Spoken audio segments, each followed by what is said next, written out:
Hi எல்லாருக்கும் வணக்கம். இந்த வீடியோவில் சாம்பார் பொடி, ரசப்பொடி, இட்லி பொடி எப்படி பண்ணலான்னு சரியான அளவுகளோடு பார்க்கலாங்க.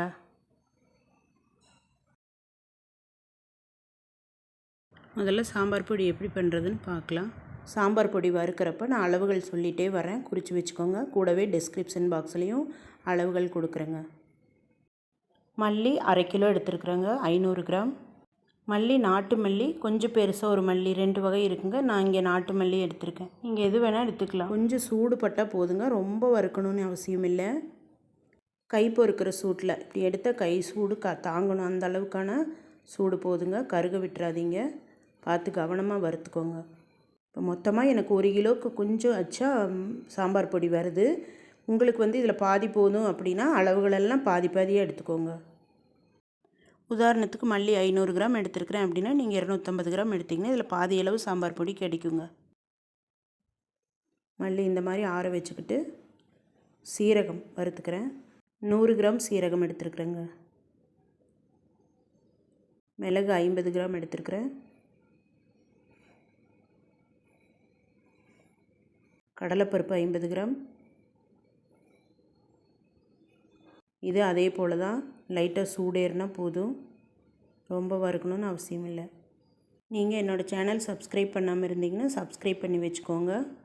கூடவே பெல் ஐக்கான் கிளிக் பண்ணி ஆளுங்கிற ஆப்ஷன் அழுத்தி வைங்க, அப்போ தாங்க சப்ஸ்கிரைப் ஆகும். இப்போ துவரம்பருப்பு 50 கிராம் எடுத்துக்கிறேங்க. இது லேசாக சூடாகிற மாதிரி வறுத்தா போதும், கருக விட்டுறக்கூடாது. அடுப்பை மிதமான சூட்டில் வச்சுட்டு வருங்க. அரிசி 25 கிராம் எடுத்துருக்குறேங்க, பச்சரிசி. இதையும் லேசாக வறுத்துக்கலாம். இந்த மாதிரி அரிசி பருப்பு இதெல்லாம் சேர்க்குறது கொஞ்சம் சாம்பாரை திக் பண்ணி கொடுக்குங்க, அதுக்கு தான். அரிசி பருப்பெல்லாம் இதை விட அதிகமாக சேர்த்திங்கன்னா குழம்பு ரொம்ப திக்காயிருங்க. விரலி மஞ்சள் 25 கிராம் எடுத்துருக்குறேன். நீங்கள் மஞ்சள் பொடி எடுத்திங்கன்னா பொடி அரைக்கிற நேரத்தில் 2 ஸ்பூன் சேர்த்துக்கோங்க. இந்த விரலி மஞ்சளை நல்லா தட்டிட்டு தான் மிஷின்லேயோ மிக்சிலேயோ அரைக்கணுங்க. இப்போ 1 ஸ்பூன் எண்ணெய் விட்டு பெருங்காயத்தை வறுத்து எடுத்துக்கலாம். கட்டி பெருங்காயம் அப்படிங்கிறதுனால நான் இந்த மாதிரி வறுக்கிறேன். நீங்கள் பவுடர் அப்படின்னா 2 ஸ்பூன் சாம்பார் தூள் அரைக்கும்போது சேர்த்துக்கோங்க. பாரு, நம்ம எவ்வளோ சின்னதாக போட்டோம், எண்ணெய் பட்டோன்னா நல்லா பொரிஞ்சு வருது. இது மாதிரி பொரிஞ்சு வந்ததுக்கப்புறமா நம்ம அரைச்சோம் அப்படின்னா பொடியில் நல்லா கலந்து வரும், அரைச்சிரும். பெருங்காயம் பொரிஞ்சு வந்ததுக்கப்புறமா வரமிளகா கல்லுப்பு சேர்த்து வறுத்திங்கன்னா இது காந்தல் வராதுங்க. இந்த மாதிரி வறுத்ததுக்கப்புறமா இதையும் அந்த தட்டிலையே போட்டு ஆற வச்சிடலாம். இப்போ அந்த கடாயில் கொஞ்சம் எண்ணெய் இருக்குது இல்லைங்களா, அதனால் மிளகாய் போட்டு வறுத்துக்கலாம். இல்லைன்னா கல்லுப்பு சேர்த்து வறுத்துக்கோங்க, இல்லைன்னா மிளகாய் காந்தல் ரொம்ப அதிகமாக வரும். இந்த மிளகாய் இல்லைன்னா வெயிலில் போட்டு காய வச்சு எடுத்துக்கோங்க, மிளகாய் மட்டும். நம்ம இந்த காஷ்மீரி மிளகாய் சேர்த்து வறுக்கிறதுனால சாம்பார் தூள் நல்லா கலராக வருங்க. இந்த சாம்பார் பொடி அரைக்கும்போது கண்டிப்பாக 1 ஸ்பூன் உப்பு சேர்த்து அரைச்சிக்கோங்க, அப்போ தான் ரொம்ப நாள் கெடாமல் இருக்கும். நீளமான மிளகாய், குண்டு மிளகாய் எது வேணாலும் 50% இது, 50% காஷ்மீரி மிளகான்னு சேர்த்துக்கோங்க. அப்போ தான் நல்லா குழம்புக்கு கலர் கொடுக்குங்க இந்த சாம்பார் தூள்.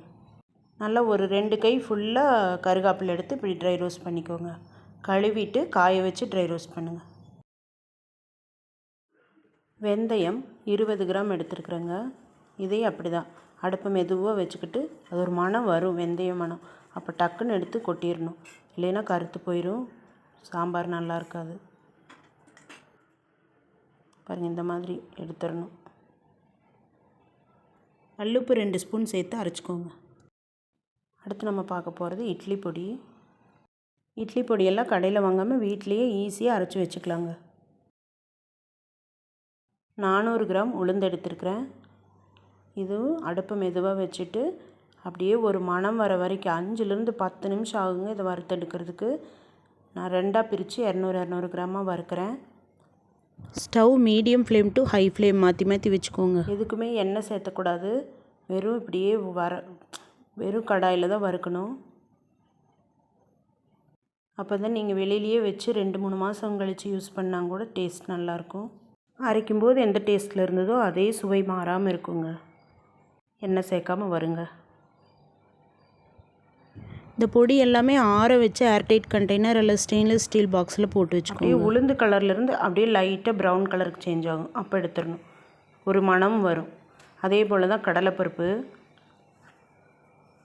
ட்ரை ரோஸ்ட் பண்ணும்போது கலர் கொஞ்சம் லைட்டாக மாறணும். கரெக்டாக வறுத்துருந்தீங்கன்னா சாப்பிட்டா மொறுமொறுன்னு இருக்குங்க. கடலைப்பருப்பு கலர்லேருந்து கொஞ்சம் அடுத்த கலருக்கு போகணுங்க, அப்போ எடுத்துருங்க. கடாய் சூட்டுக்கு தகுந்த மாதிரி அடுப்பை கூட்டியோ குறைச்சோ மாற்றி மாற்றி வச்சுட்டு பண்ணிக்கோங்க. நல்லா வறுக்காமல் விட்டுட்டிங்கன்னா பச்சை வாசம் வருங்க, பொடி நல்லா இருக்காது. கல்லுப்பு சேர்த்துருக்கேன், 1 ஸ்பூன் இருக்கும். 1.5 ஸ்பூன் வரைக்கும் கூட தேவையான அளவு சேர்த்துட்டு அது கூட கொட்டிடுங்க. இது 1/2 கிலோக்கான இட்லி பொடி அளவு. உப்பு பத்தலைன்னா அரைக்கும்போது செக் பண்ணி பார்த்துட்டு மறுபடியும் சேர்த்துருங்க. இதுக்கு ஒரு 20 மிளகாய் சேர்த்துருக்குறேன். குழந்தைங்க சாப்பிடுவாங்க அப்படின்னா மிளகாய் குறைச்சிக்கோங்க. இப்போ கருகாப்பில் அது எவ்வளோ வேணால் சேர்த்துக்கலாம். இந்த கருகாப்பிலுக்கு கூட முருங்கைக்கீரை நல்லா கிடச்சிது அப்படின்னா சேர்த்திங்கன்னா முருங்கைக்கீரை பொடி ஆயிடுச்சு. இப்போ பெருங்காயம், இது ஒரு 10 கிராம் இருக்குங்க. 5லேருந்து 10 கிராம், உங்களுக்கு எவ்வளோ அந்த மணம் பெருங்காய மணம் எவ்வளோ பிடிக்குமோ அவ்வளோ சேர்த்துக்கலாங்க. அவ்வளோதாங்க. இந்த 5 பொருள் தான் இட்லி பொடிக்கு தேவை. உங்கள் மிக்ஸி ஜார்லேயே இந்த இட்லி பொடியை அரைச்சிக்கலாம்.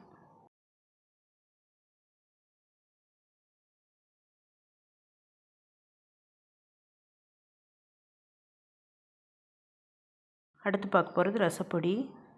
இதுக்கு 100 கிராம் துவரம்பருப்பு எடுத்து வறுத்துக்கிறேங்க. இது ரசத்துக்கு நல்ல டேஸ்ட் கொடுக்குங்க. கருகிடக்கூடாது, கவனமாக லேசாக சூடு பட்டோன்னு எடுத்துருங்க. அடுத்து சீரகம் 250 கிராம் லேசாக சூடு பண்ணோன்னு எடுத்துருங்க. வெந்தயம் 10 கிராம், மல்லி 100 கிராம் சேர்த்துருக்குறேங்க. மிளகு 150 கிராம் லேசாக சூடானோன்னு எடுத்து இப்படி தட்டில் ஆற வச்சுருங்க. பெருங்காயம் 1/2 ஸ்பூன் எண்ணெய் விட்டு வறுத்துக்கோங்க, அப்போ தான் நல்லா பொரிஞ்சு வரும். கொஞ்சம் இப்படி ப்ரெஸ் பண்ணி கொடுங்க, அதனால் இளகி அப்புறம் மொறுன்னு ஆயிரும். இந்த பெருங்காயம் போடும்போது மணம் நல்லாயிருக்கும். இப்போ மஞ்சள் கட்டை போட்டிருக்கேன், விரலி மஞ்சள் 10 கிராம் விரலி மஞ்சள். இல்லை உங்கள்கிட்ட மஞ்சள் பொடி தான் இருக்குது அப்படின்னா 2 ஸ்பூன் சேர்த்துக்கலாங்க. இப்போ ஒரு கை நிறைய கருகாப்பில் சேர்த்துருக்கேன். கருகாப்பில் ரசத்துக்கு நல்ல மணத்தை கொடுக்குங்க, நிறையவே சேர்த்துக்கோங்க. மிளகாய் எந்த மிளகாயாக இருந்தாலும் பரவாயில்ல, 10 மிளகாய் சேர்த்துக்கோங்க. இப்போ நம்ம வறுத்து வச்சதெல்லாம் மிஷினில் கொடுத்து அரைச்சிக்கோங்க, அல்லது மிக்ஸி ஜார்லேயே நல்லா உங்கள் மிக்ஸி அரைக்கும்னா ஜார்லேயே அரைச்சிக்கலாங்க. இந்த பொடியெல்லாம் நீங்களே வீட்டில் மிக்ஸியில் அரைக்கிறீங்கன்னா ஆற வச்சு கண்டெய்னரில் போடுங்க. கொஞ்சம் தருதருன்னு அரைங்க, அப்போ தான் டேஸ்ட் நல்லாயிருக்குங்க.